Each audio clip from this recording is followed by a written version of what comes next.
अस्सलाम वालेकुम, मैं हूं Maaz Aftab from easy approach और ये हमारी फ्लटर वीडियो सीरीज़ की 7वीं वीडियो है। इवन दो के यहाँ पे 6 लिखा हुआ है तो इसको मैं 7 कर लेता हूँ।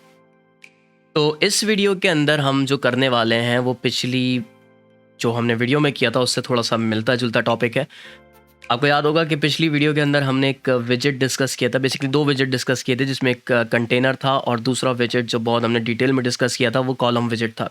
और जगह इसलिए यूज़ होता था कि आप एलिमेंट्स को अगर आप वर्टिकली बहुत सारे विजेट्स को आपने स्क्रीन पे शो करना है तो आपने कॉलम विजेट यूज़ करना है। इसी तरीके से एक और विजेट है जो कि लेआउटिंग के अंदर बहुत ज़्यादा यूज़ होता है जस्ट लाइक कॉलम विजेट। कॉलम विजेट क्या करता है कि आपके पास वर्टिकल डायरेक्शन के अंदर मल्टीपल विजेट्स आपको अलाउ करता है कि आप उसको स्क्रीन पे शो कर सको। अगर आपको यही काम आपने हॉरिजॉन्टली करना हो, अगर आप चाहते हो कि इस तरीके से हॉरिजॉन्टल एक्सिस में जो है वो बेसिकली आपके विजेट्स जो हैं वो शो हों, तो मल्टीपल विजेट्स शो हों, तो आपने जो विजेट यूज़ करना होता है उसे कहते हैं रॉ विजेट। बिल्कुल कॉलम की तरह, जैसे कॉलम इस तरीके से होता है कुछ वर्टिकली, इसी तरह आपको पता होगा कि एक रो जो होती है वो बेसिकली हॉरिजॉन्टली होती है। तो अगर हम रॉ विजेट यूज़ कर रहे हैं तो एलिमेंट्स जो हैं वो हॉरिजॉन्टली प्लेस होंगे, या विजेट्स, बेसिकली मैं विजेट्स को एलिमेंट्स कह रहा हूँ, या विजेट्स जो हैं वो हॉरिजॉन्टली प्लेस होंगे इन केस ऑफ रॉ विजेट। इसी तरह अगर मैं वर्टिकली जो है एलिमेंट्स को प्लेस करना चाहता हूँ तो फिर मैं कॉलम विजेट यूज़ करूँगा।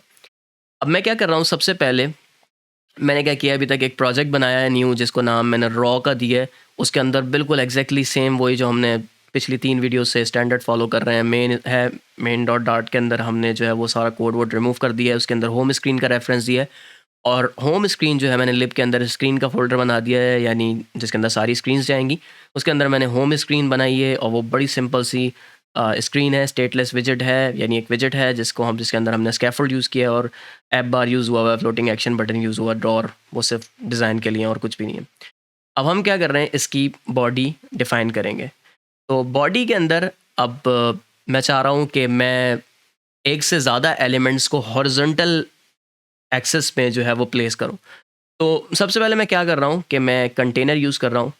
कंटेनर यूज़ करने के बाद ये सिर्फ एज अ रैपर यूज़ हो रहा है, इसके मैं कोई कलर वलर यूज़ नहीं करूँगा। तो हम अपने कंटेंट को, सारे कंटेंट को कंटेनर में रैप कर देंगे। तो और मैं इस रैपर की जो है हाइट है वो इन्फिनिटी दे रहा हूँ, सॉरी विड्थ। इसी तरीके से हाइट भी मैं इन्फिनिटी दे रहा हूँ। तो नॉर्मली हम इस तरह करते हैं कि जब हम होम स्क्रीन बनाते हैं या कोई भी स्क्रीन बनाते हैं तो उसमें हम उसकी बॉडी को है वो कंटेनर में रैप कर देते हैं ताकि वो फुल अवेलेबल स्पेस ले ले। तो इसलिए मैंने यहाँ पे ये किया है और इसका कोई मकसद नहीं है। उसके बाद मैं क्या कर रहा हूँ कि मैं यूज़ करूँगा, क्योंकि मुझे हॉरिजॉन्टल डायरेक्शन में बहुत सारे विजेट्स चाहिए, तो मैं यहाँ पे कॉलम विजेट यूज़ नहीं करूँगा क्योंकि वो वर्टिकल के लिए होता है। मैं यहाँ पे यूज़ करूँगा रो विजेट। और बिल्कुल सेम जैसे हमने, ये बिल्कुल सिमिलर है कॉलम विजेट से, बस थोड़ा सा डिफरेंस है इसके अंदर। तो जैसे उसके अंदर चिल्ड्रन थे, इसके अंदर भी चिल्ड्रन है। अब यहाँ पे मैं क्या कर रहा हूँ कि मैं एक कंटेनर बना लेता हूँ और उसका कुछ कलर दे दूँगा और कुछ हाइट और विड्थ दे दूँगा ताकि हम उसको आइडेंटिफाई कर सकें स्क्रीन पे। तो इसका मैं कुछ कलर दे रहा हूँ और इसके कलर में मैं बेसिकली कुछ भी दे सकता हूँ, लाइक ग्रीन, ठीक है। और उसकी हाइट दे देते हैं कुछ 100 और कुछ विड्थ दे देते हैं 100। अब अगर मैं इसको रिफ़्रेश करूँ तो ये मेरे पास जो है वो सेंटर में शो हो रहा है कुछ ग्रीन कलर का। तो अब क्योंकि ये सिर्फ़ एक ही है तो इसलिए आपके पास एक शो हो रहा है। तो अगर मैं चाहूँ मैं एक से ज़्यादा भी शो कर सकता हूँ, जो कि असल मकसद है रॉ विजेट को यूज़ करने का, कि आप मल्टीपल विजेट्स को आप हॉरिजॉन्टली प्लेस कर सकें।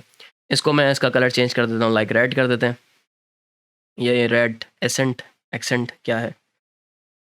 तो अब मैंने जब रिफ़्रेश किया है तो रेड उसके बराबर में आ गया है। इसी तरीके से अगर मैं एक और चाहूँ तो मैं एक और यूज़ कर सकता हूँ। इसको हम दे देते हैं कुछ ग्रे कलर।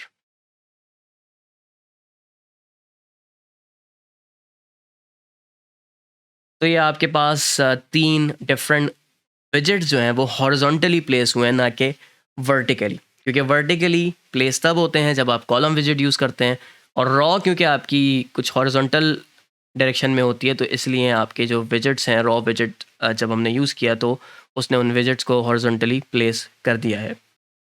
अब एक चीज़ है जो कि थोड़ी सी कंफ्यूजिंग होगी आपके लिए, क्योंकि हमने लास्ट वीडियो के अंदर भी कुछ चीज़ें डिस्कस करी थी जो कि कॉलम विजेट से एसोसिएटेड थी और वो थोड़ी सी डिफ़िकल्ट थी समझने के लिए।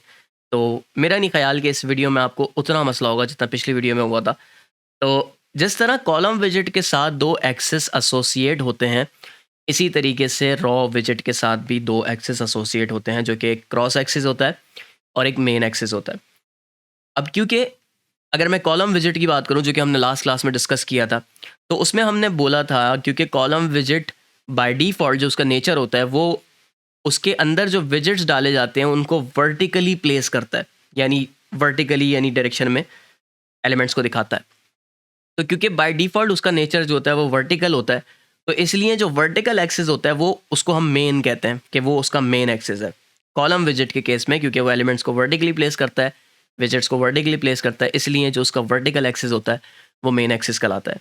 हाउएवर जो रॉ विजेट है उसकी कहानी मुख्तलिफ है, क्योंकि रॉ विजेट जो है, जो उसका नेचर है, वो बाय डिफ़ॉल्ट एलिमेंट्स को या विजेट्स को हॉरिजॉन्टली प्लेस करता है। तो क्योंकि वो हॉरिजॉन्टली प्लेस करता है, तो जो रॉ विजेट का ये वाला एक्सिस है, हॉरिजॉन्टल एक्सिस, वो मेन एक्सिस कहलाता है। तो अगर मैं मेन अब अगर आप इसको देखें तो इसमें जो अलाइनमेंट हुई हुई है विजेट्स की, वो main axis alignment dot start हुई हुई है, तभी वो सारे एलिमेंट्स जो हैं वो स्टार्ट से शुरू हो रहे हैं। तो अगर मैं चाह रहा हूँ कि इसको मैं main axis alignment dot and कर दूँ, ताकि सारे एलिमेंट्स जो हैं वो इधर से इधर चले जाएँ, बिल्कुल कोने पे सीधे हाथ पे, तो मैं क्या कर सकता हूँ, मेन एक्सिस अलाइनमेंट में जाऊँगा और इसको मैं कर दूँगा डॉट एंड। और अब अगर इसमें रिफ़्रेश करूँ मैं, तो सारे एलिमेंट्स जो हैं वो राइट हैंड पे चले गए हैं। तो ये बिल्कुल उल्टा है, क्योंकि मेन एक्सिस जो है वो कॉलम के केस में वो वर्टिकल कहलाता था, यानी जब हम मेन एक्सिस की अलाइनमेंट चेंज करते थे तो वो एलिमेंट्स को वर्टिकली मूव कराता था, क्योंकि हमने करके भी देखा था पिछली वीडियो में। जबकि रॉ विजेट के अंदर उल्टी कहानी है, क्योंकि रॉ विजेट जो है वो एलिमेंट को हॉरिजॉन्टली जो है वो प्लेस करता है, तो इसका मेन एक्सिस जो है वो हॉरिजॉन्टल एक्सिस है, ना कि वर्टिकल एक्सिस। तो बेसिकली रॉ विजेट और कॉलम विजेट के अंदर जो एक्सिस हैं तो वो स्वैप हो जाते हैं। जो कॉलम का मेन है वो रॉ का जो है वो क्रॉस हो जाएगा, और जो कॉलम का क्रॉस है वो रॉ का मेन हो जाएगा। तो इसमें अगर मैं देखूं, अब देखें, क्योंकि बाय डिफ़ॉल्ट जो है वो यहाँ पे एलिमेंट्स जो हैं वो वर्टिकली सेंटर में आ रहे हैं, और वर्टिकल एक्सिस जो है वो रॉ विजेट का वो है क्रॉस एक्सिस। तो अगर मैं चाह रहा हूँ कि इसको इन सारे विजेट्स को जो कि अभी वर्टिकली सेंटर में, मैं चाह रहा हूँ वर्टिकली टॉप पे आ जाए, तो मैं क्रॉस एक्सिस की प्रॉपर्टी चेंज करूँगा, cross axis alignment dot start. तो ये सारे एलिमेंट्स को वर्टिकली, क्योंकि क्रॉस एक्सिस रॉ विजेट के केस में वर्टिकल एक्सिस है, तो ये सारे एलिमेंट्स को टॉप पे ले जाएगा। ठीक है। इसी तरीके से अगर मैं चाह रहा हूँ कि सारे एलिमेंट्स जो हैं वो बिल्कुल बॉटम पे आ जाएं, तो क्योंकि मैं वर्टिकली मूव कर रहा हूँ, और वर्टिकल जो है वो वर्टिकल एक्सिस जो है वो रॉ विजेट का मेन एक्सिस नहीं है, वो क्रॉस एक्सिस है। ठीक है। तो इसलिए मुझे क्रॉस एक्सिस अलाइनमेंट चेंज करना होगा। इसको मैं एंड कर दूँ तो ये बिल्कुल नीचे दब जाएगा। तो अभी ये क्या हुआ है कि ये main axis alignment dot and दिया हुआ है, तो रॉ विजेट का मेन एक्सिस जो हॉरिजॉन्टल एक्सिस है, क्योंकि वो हॉरिजॉन्टल एक्सिस पे सारे एलिमेंट्स को प्लेस करता है, इसलिए वो बिल्कुल हॉरिजॉन्टली बिल्कुल कोने पे लगा हुआ है, सीधे हाथ पे।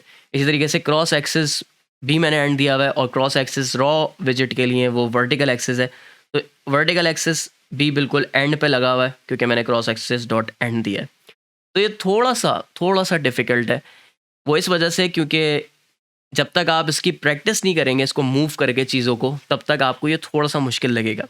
लेकिन अगर आपने इसकी प्रैक्टिस कर ली, तो ये आपको बहुत ज़्यादा आसान लगेगा। और क्योंकि ये रॉ और कॉलम विज़िट जो है वो आप कोई भी यूआई बना लें, कोई भी फ्लटर की, आगे हम यूआईज़ भी बनाएँगे बड़ी ज़बरदस्ती। अभी से सिर्फ हम ये डब्बे ले रहे हैं, लेकिन हम अगली वीडियोज़ के अंदर प्रॉपर जो एप्लीकेशन होती है उस पे ऐसा तो नहीं होता है कि ये डब्बे बने होते हैं। तो अगली वीडियोज़ के अंदर हम प्रॉपर एप्लीकेशन का फ़ील देंगे, पूरा कंटेंट होगा, प्रॉपर इमेजेस होंगी उस पे। तो लेकिन क्योंकि आपको पता है कि अगर वो इमेजेस वगैरह भी और कंटेंट आएगा, तो वो भी या तो वो वर्टिकली बहुत सारे एलिमेंट्स होंगे, या तो हॉरिजॉन्टली बहुत सारे एलिमेंट्स होंगे। तो किसी भी किस्म की आप यूआई बना लें, उसके अंदर आपने जो है वो रॉ विजेट और कॉलम विजेट ज़रूर यूज़ करना है। इसलिए इनको समझना भी बहुत ज़्यादा ज़रूरी है, वो भी इनिशियली, क्योंकि आगे क्योंकि हमारी जो चीज़ें होंगी वो फंक्शनल हो जाएंगी, फंक्शनैलिटी की तरफ हम जाएंगे। शुरू में हम डिज़ाइन ओरिएंटेड चीज़ों पे ज़्यादा बात कर रहे हैं कि अभी तक हमने स्क्रीन बना ली, उसका डिज़ाइन बना लिया, उसका एक प्रॉपर जो मटेरियल डिज़ाइन का स्ट्रक्चर होता है। लेकिन अगली वीडियोस के अंदर हम आहिस्ता आहिस्ता उस तरफ जाएंगे कि जब हम चीज़ों को फंक्शनल करना शुरू कर देंगे। यानी अभी ये बटन जो फ्लोटिंग एक्शन बटन है, इस पे दबाने से कुछ भी नहीं हो रहा, लेकिन अगली वीडियोस के अंदर इसको दबाने से भी कुछ ना कुछ आपके पास आउटकम शो होगा। तो आई होप आपको वीडियो में चीज़ें समझ में आई होंगी, और अगर नहीं समझ में आई हैं तो उसकी भी कोई परेशानी नहीं है।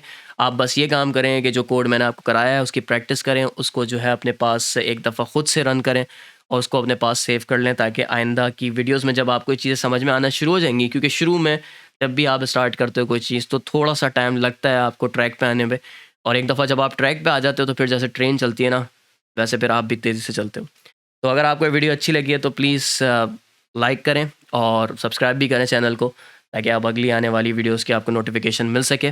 और उनके साथ भी शेयर करें जो आपके दोस्त हैं, जो कि सीखना चाह रहे हैं कोई स्किल, और वो ताकि कुछ अर्निंग कर सकें, अपने आप को टेक्निकली स्ट्रॉन्ग कर सकें, तो उनके साथ भी शेयर करें। और इंशाल्लाह नेक्स्ट वीडियो में हम कुछ नया पढ़ेंगे फ्लटर से रिलेटेड, और बड़ी मज़े मज़े की चीज़ें हैं जो मेरे अभी दिमाग में हैं, लेकिन सारी इसी वीडियो के अंदर नहीं हो सकती, इसलिए नेक्स्ट वीडियो में करेंगे वो। तो प्लीज़ फॉलो करें और शेयर करें उनके साथ जो देखना चाहते हैं, और अपना बहुत ख्याल रखिएगा। अस्सलाम वालेकुम।